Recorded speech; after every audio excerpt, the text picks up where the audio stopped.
lahayn wax background oo medical background aan lahayn waa hooyooyinka shaybaarna ma yaqaanaan mana aadaan dhakhtarna ma aadaan waa mahadsan tahay waxaa jira dhaqaatiir aan takhasus lahayn wax background oo medical background aan lahayn waa hooyooyinka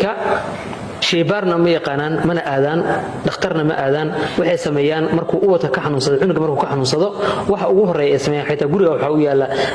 kaniina u yaala sharoobooyin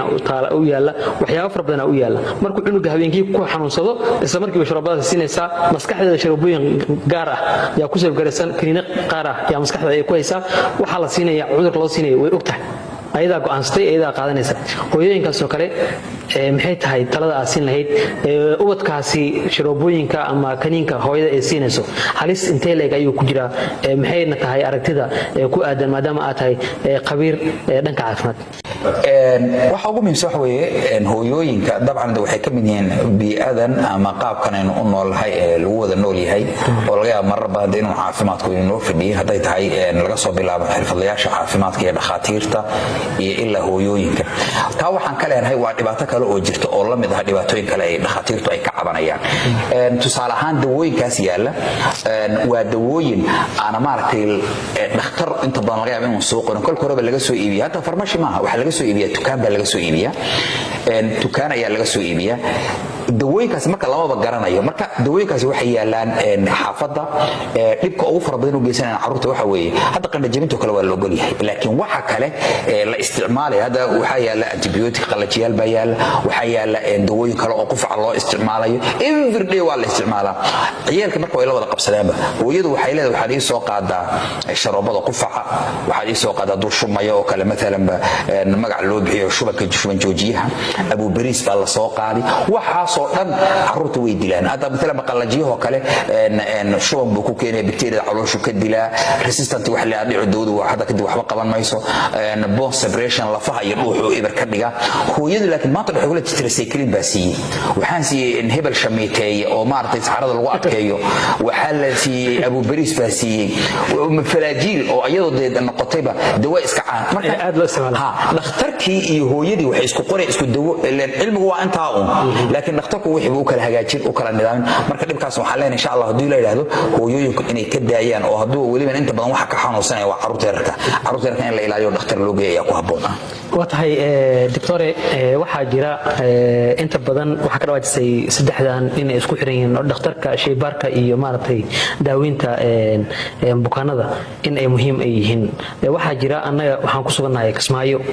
degmada Kismaayo waxaa jira tuulooyin ka baxsan dadkiina aysan halkan ka soo gaari karin ay imaani karin oo maaragtay ay ka yara fogtahay sida goobeen oo kale 15 kilomitir noo jirta watan noogu sokaysa dadkaas oo kale taladaas in leed maxay tahay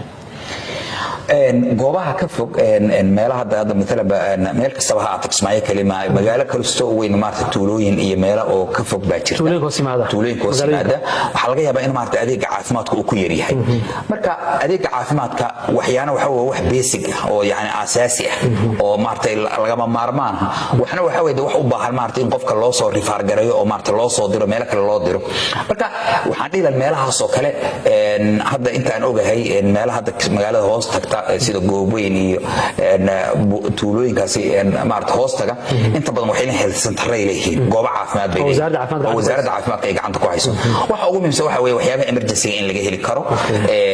waa loo shaqo tagaa waan ogahay health centerdaas waxyaabaha marka basic waxa kamid ah maalan dawooyinka xanuun baabiyaasha kuwa shubanka dawooyinka maartay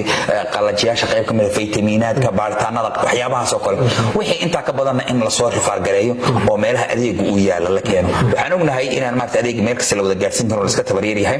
laakiin haddana dhaqdhaqaaq waa jira sidoo hore ma aha halkan 13 sano ka hor 6 cudur baa lagu baari jiray magaalada Kismaayo dhan 10 cudur bas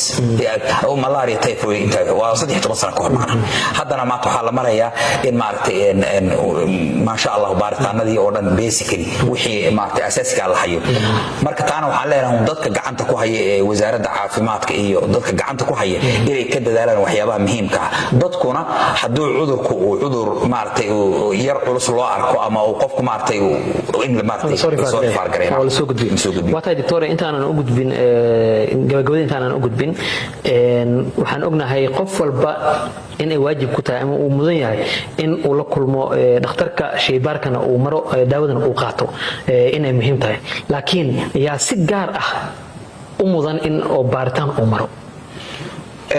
dadku dabcan way u wada baahan yihiin qofka markuu xanuunsanayo inuu baaritaan maro u baahan yahay laakiin waxaa jira dad ayagu mar kasta u baahan inay maartay isbaaraan oo laga yaabo mararka qaarkood sanadkii la 4 jeer inay isbaaraan dadku way u kala halis badan yihiin koow waxaan dhahaynaa dadka joogtada u baahan inay la socdaan dhakhtar iyo baaritaan waa dadka cudurrada la nool dadkaas ayagu mar kasta way ka xajiraan waxaa ka mid ah tusaale ahaan dadka sonkorta qaba waxaa ka mid ah dadka dhiigkarka qaba dadka cudurro keliyaha ka xanuunsanaya dadka wadnaha ka xanuunsanaya dadka cuduradaas oo dhan qaba dadka indhaha yani dadkaas oo dhan maxay u baahan yihiin way ka mudan yihiin dadka kale inay ka arkaan oo markaas ay dhakhtar ag taagnaadaan u tagaan maartay baaritaanka ay la socdaan waxaa kaloo iyagana jira dad aan xanuun qabin laakiin markaas inay maartay baaritaanada dhakhaatiirtu ay ka tusaalahan ka soo qaad hooyada uur kale oo kale hadday tahay yani markaas halis bay iskaga jirtaa iyadoo caafimaad qabta tusaale hooyada uur kale markaas waxay halis u tahay inay dhiig la'aan ay ku dhacdo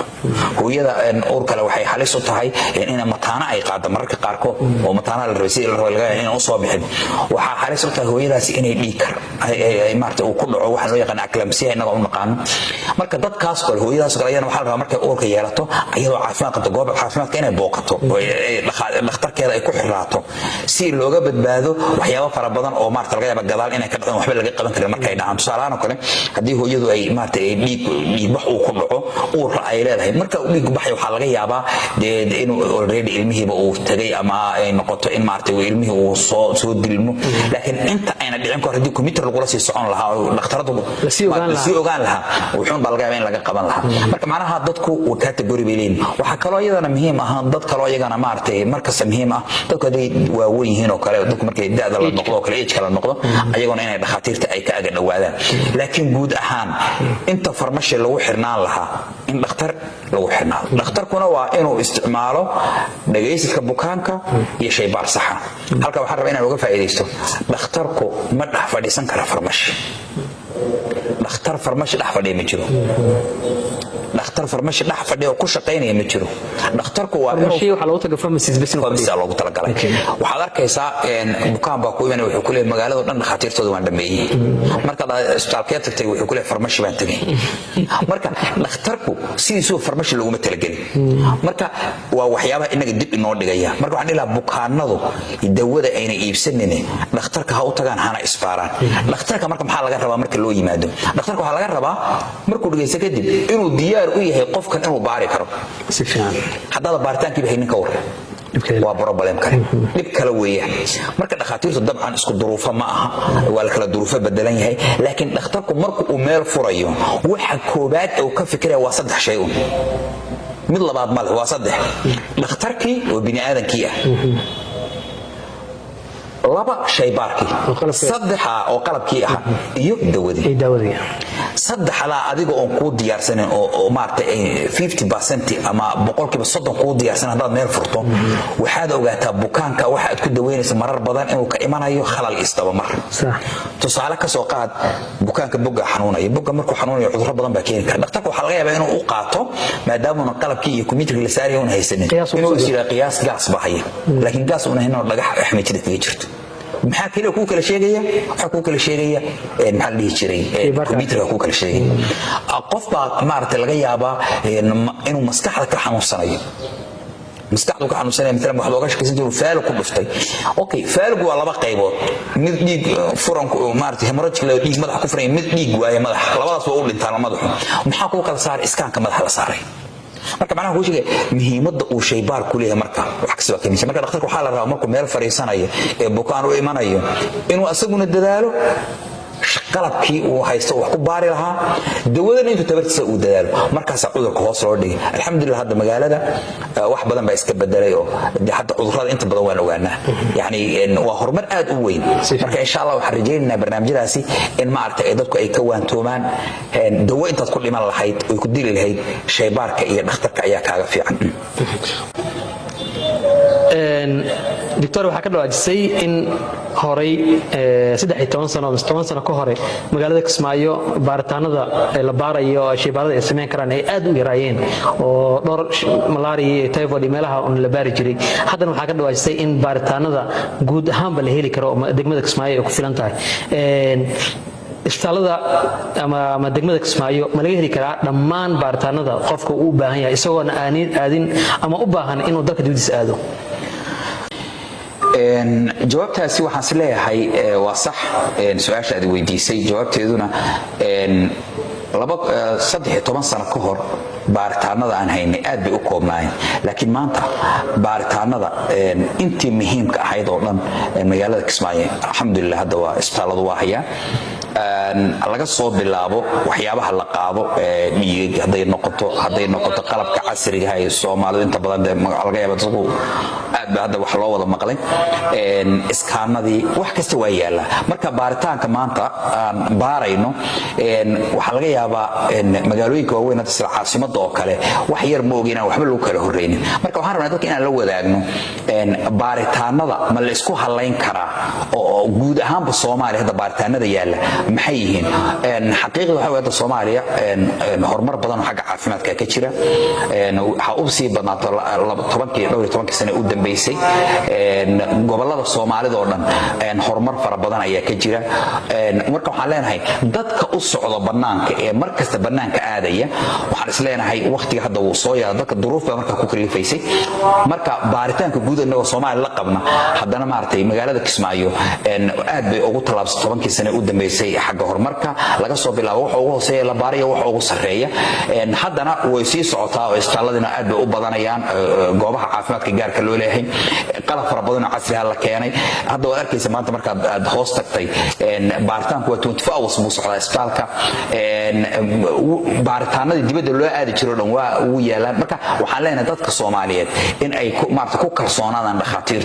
dhakhaatiirtuna in ay noqdaan dhakhaatiir wax akhriya bukaanka dhageysta dhakhtarku haduu waxba soo akhriin oo uu bukaanka soo hor fadhiisto oo laga yaabo in de shaqadiisii gacanta ahayd bas inuu meeshii la yimaado taasi marta bukaanka ma anfacayso waxaan rabaa marka dhakhtarku inuu keeno baaritaanada ay u baahan yihiin bukaanadu ayagu ku sheegi maayaan adaa laga rabaa tusaale ahaan ka soo qaad wadnaha kala rabta inaad ogaato inaad baarto wadnaha baaritaankooda waa inaad keento isbitaalku waa inuu leeyahay tusaalahan dheefshiidka oo kala rabta in baaritaankiisa aad samayso waa in la heli karo dhakhtarku marka waxa la rabaa inuu saa ku xisaabtamo asagu marka uu cilmigiisa ka shaqaysiiyo bukaanku markaas uu maaragtay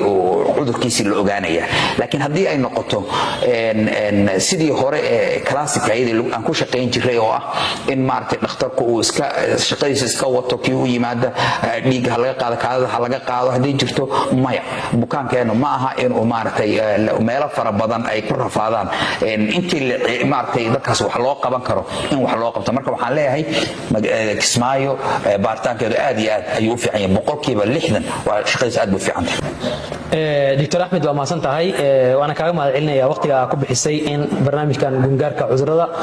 cudurka uu inoo hirgala maanta fariinta u dambaysa maxay tahay oo aad jeclaan inaad nala wadaagtid talada ugu dambaysa u soo jeedinayna dhammaan bulshada Soomaaliyeed iyo bukaanadaba guud ahaan waxa weeye waxa ugu muhiimsan caafimaad waxa weeye in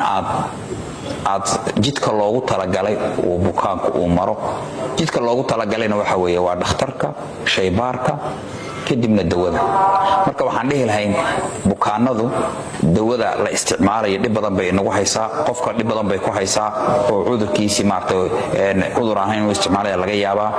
waxyaabaha aad uga cabanayna Soomaaliya waxa kamid ah wax la drug resistant dawooyinka inay wax qaban laayihiin taasina waxa keenaysa marka maalin kasta cuntada aad u cunayso dawada ama aad u isticmaalayso marka ayadoo waxyaabahaas oo laga fogaanayo dadku waxaan leenahay inay maartay hadii ay maartay Ilaahay caafiyo xanuun ku yimaado inay goobaha caafimaadka ay tagaan waxa uu dhakhtarku u sheegayana insha Allah inay qaataan oo maartay ay raacaan dhakhaatiirtana waxaan u sheegaynaa bukaanada qofku markuu ku yimaado waa bukaan markuu bukaan yahay waxa la rabaa adiga wuxuu kugu yimaado waxa weeye inaad cudurkiisa aad kan gungaarto oo ogaato wuxuu uu yahay hadii aad awoodo marka dhakhaatiirtana waxaan leenahay mas'uuliyad iska saaraan oo ay dhageystaan bukaanka oo maartay su'aalaha la weydiiyo oo baaritaan ku habboon loo diro dawada ku habboon loo diro oo la dhihin dawo hiblaa taala taasu maartay u baahan yahay ee wixii cudurkiisa u soo baxo maartay cudurka dawadiisa la siiyo inahaas ugu muhiimsan aad iyo aad baad u mahadsantihiin